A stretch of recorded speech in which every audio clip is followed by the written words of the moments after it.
خان صاحب، جنرل پرویز مشرف اور کاف لیگ سے آپ کے تعاون کے پیچھے کیا محرکات تھے؟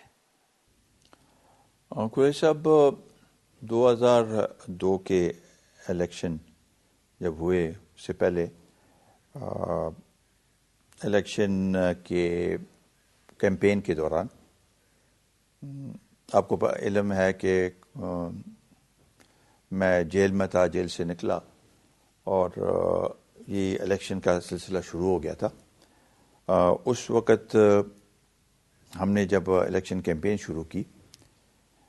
تو پی ایم ایل کاف کے ساتھ ہمارا ایک قسم کا اتحاد ہوا۔ وہاں پر صوبے کے سطح پہ ہم نے باقی پولیٹیکل پارٹیز کے لیے ہمارے دروازے کھلے تھے، لیکن شاید باقی پولیٹیکل پارٹیز نے مناسب نہیں سمجھا ہم سے بات کرنے، ان کے ساتھ ہمارا اتحاد ہوا۔ جو اتحاد الیکشن میں ہوتا ہے اس میں بہت سے جگہوں میں مشکلات تھیں، اس لحاظ سے ایک بڑا وائبل اتحاد نہیں تھا، لیکن ایک سلسلہ شروع ہو گیا تھا۔ اور ہم نے اس وقت ان کے ساتھ یہ عہد کیا ہوا تھا کہ الیکشن کے بعد بھی یہ ہمارا اتحاد جو ہے یا سلسلہ جو ہے وہ آگے بڑھے گا اور ہم اکٹھی ہوں گے۔ الیکشن کے بعد جو صورتحال سامنے آئی تو وہاں پر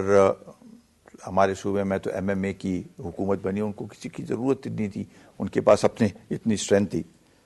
تو وہاں پر ہم نے اپوزیشن میں ایک کردار ادا کیا اور ہمارے ساتھ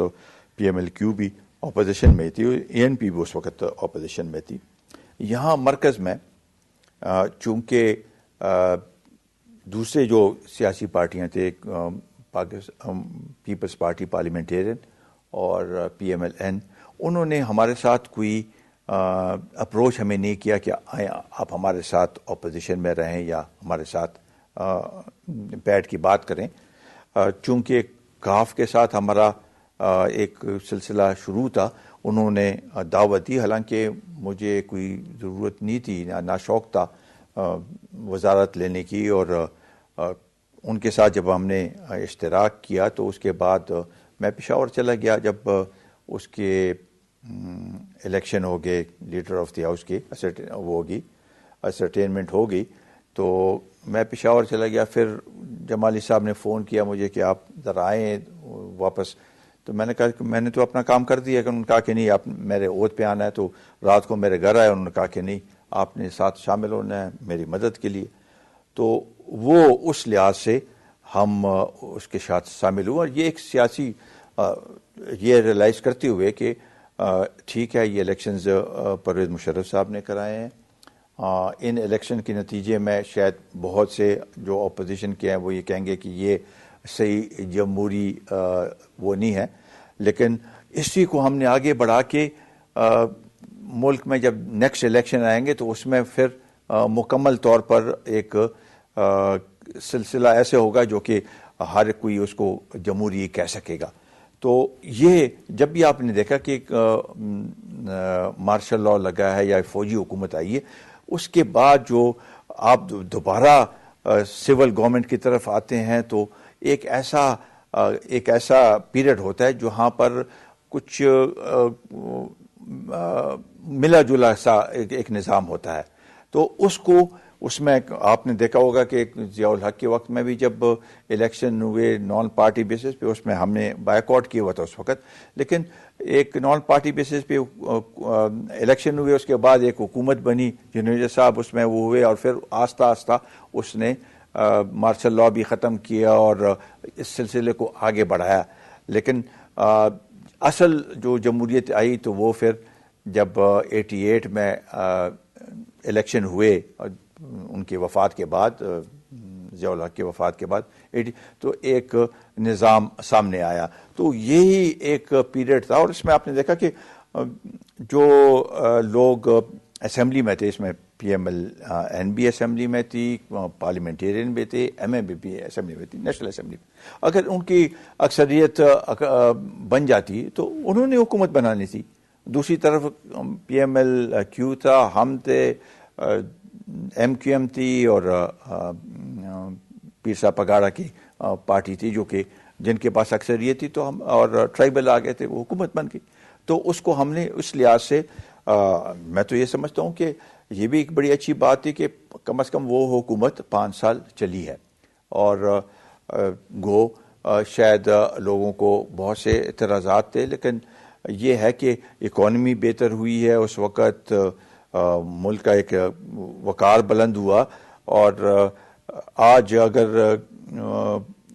ملک کرائسس میں ہے جہاں تک معیشت کا تعلق ہے، تو اس وقت کم از کم اکانومی کو بہتر ہی ہم نے چھوڑا، اور اس وقت 16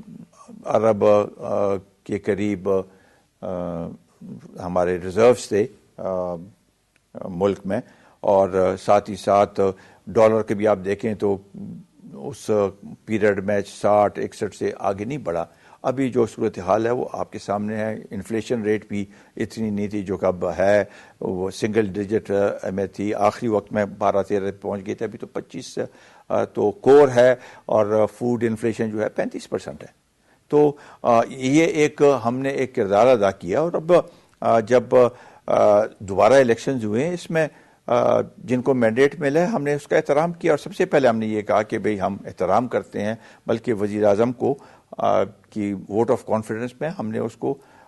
یونینیمس سب نے ووٹ دیا، اور کنسنسس کا اس کو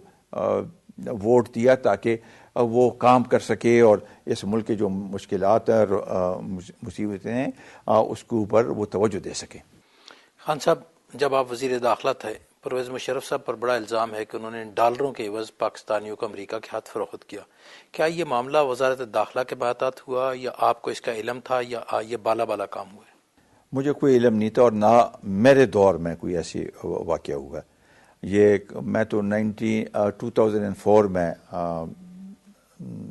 انٹیریئر منسٹر بنا، اس سے پہلے 2 سال جو تھے وہ فیصل صالحات صاحب انٹیریئر منسٹر تھے، لیکن یہ زیادہ تر اگر ہوئے ہیں تو وہ 9/11 کے بعد، جس وقت ابھی کوئی سول حکومت آئی نہیں تھی، اس وقت زیادہ لوگ جو ہیں وہ مختلف ملکوں کے حوالے کیے گئے ہیں۔ ہمارے وقت میں 2004 سے لے کے اس کے بعد کوئی شخص کسی ملک کے حوالے، امریکہ کے حوالے نہیں کیا گیا۔ اگر کوئی لوگ تھے جو کہ کسی اور ملک کے تھے اور ان کو ایکسٹراڈائٹ کیا اسی ملک میں، امریکہ کو ہم نے کوئی قیدی ایسے اس لحاظ سے حوالہ نہیں کیا۔ خان صاحب، یہ مسنگ پرسن یا گمشدہ لوگوں کی یہ مت کیا ہے جی؟ اس میں لوگ تو ہیں، اس میں کوئی شک نہیں ہے۔ کچھ زیادہ جو تھے وہ بلوچستان کے اور باقی مختلف اور علاقوں کے، اور ہم پہ پریشر سپریم کورٹ کا بھی بہت پڑا ہے، اور ہم نے بھی یہ کوشش کی کہ اس میں جتنے بھی ہو سکے ان کو وہ کریں۔ یہ سب ہیں تو ایجنسیز کے پاس، اور یہی ہم ان کو بار بار کہتے رہے ہیں، اور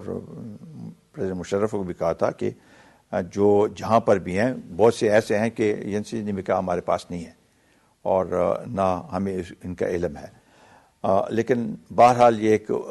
ایک مسئلہ ہے، اور اس میں سپریم کورٹ نے بڑا پریشر ڈالا اور بڑا ایک کردار ادا کیا، اور ہم نے اپنی وساطت کے مطابق جو کچھ انٹیریئر منسٹری کر سکتی تھی وہ اس میں ایک کردار ادا کیا ہے۔ خان صاحب، آپ رواداری آپ میں سب سے زیادہ، آپ دشمنوں کو بھی معاف کرتے ہیں، مسنگ پرسن کے لیے بھی آپ ایک دل میں جگہ رکھتے تھے، آپ نے اقدامات کیے، پھر یہ آپ پر قاتلانہ حملے کی وجہ کیا تھی؟ یہ صرف آپ کو پرویز مشرف کے وزیر داخلہ ہونے کی سزا دینا چاہتے تھے، یا اس کے پیچھے کوئی بین الاقوامی عناصر تھے، یا القاعدہ تھا؟ ایک تو لازمی بات ہے کہ انٹیریئر منسٹری ایک بڑی سینسیٹیو پوسٹ ہے، گو کہ اس وقت ٹرائبل ایریاز کے ساتھ انٹیریئر منسٹری کا کوئی تعلق نہیں تھا، لیکن تاثر تو یہی تھا کہ انٹیریئر منسٹر ہے، وہی سب کچھ اس کا ایک عمل دخل ہے، تو بنیادی وجہ تو یہی تھی۔ اور کچھ ایسے عناصر اور ایسے ایجنسیز غیر ملکی وہ اس ملک میں چاہتے تھے کہ افراتفری ہو اور کیاس ہو اور ٹیرر ہو، تو اس کی وجہ سے وہ عنصر بھی اس میں شامل ہے۔ ہاں صاحب، ایک الزام یہ بھی آیا کہ آپ پہ حملہ کرانے میں بیت اللہ محسود بھی شامل تھے۔ صوبہ سرحد کا ایک کلچر ہے کہ جس پہ جھوٹا ہو سچا ہو الزام ہو اس کو پیغام بھیجا جاتا ہے، بعد میں پوچھا جاتا ہے کہ تم نے کیوں کیا۔ کیا بیت اللہ محسود کو آپ نے کوئی پیغام بھیجا یا اس سے رابطہ ہوا کہ یہ آپ نے کروایا ہے یا نہیں کروایا؟ جہاں تک میرے علم ہے تو انہوں نے کہا کہ ہم نے یہ نہیں کرایا، اور میں بھی نہیں سمجھتا ہوں کہ بیت اللہ مسعود کا اس میں کوئی ہاتھ مجھے نظر نہیں آیا۔ خان صاحب، آپ کی حکومت کے طالبان سے یا القاعدہ سے یا پاکستانی طالبان سے یا افغان طالبان سے براہ راست یا بالواسطہ کوئی رابطے تھے؟ میرے علم میں نہیں ہے، کم از کم انٹیریئر منسٹری کی سطح پہ ایسے نہیں، اور میرا خیال نہیں ہے کہ کیسے کوئی بات تھی۔ خان صاحب، حامد کرزائی کی بطور صدر کامیابی کے لیے پاکستان نے بہت اقدامات کیے، آپ بھی بہت اس میں مصروف رہے،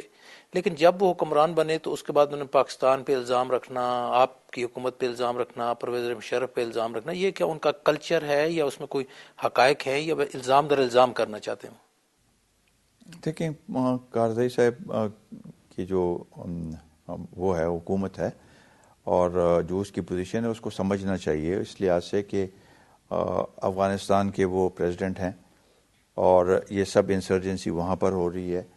اور ان کا جو مین الزام ہے وہ یہ ہے کہ کراس بارڈر موومنٹ ہوتی ہے اور پاکستان اس میں وہ کردار ادا نہیں کر رہا، اور اس کی وجہ سے تھوڑی سی مشرف صاحب کے ساتھ کوئی پرسنالٹی کلیش بھی تھوڑا بہت ہو گیا تھا، جس کی وجہ سے اور ایجنسیز کے ساتھ بھی اس کے وہ ایکویژن، بلکہ ایجنسیز بھی اس کو کرٹیسائز کرتے رہیں، تو چونکہ اس کے اوپر پریشر پڑتا تھا، وہاں پر حالات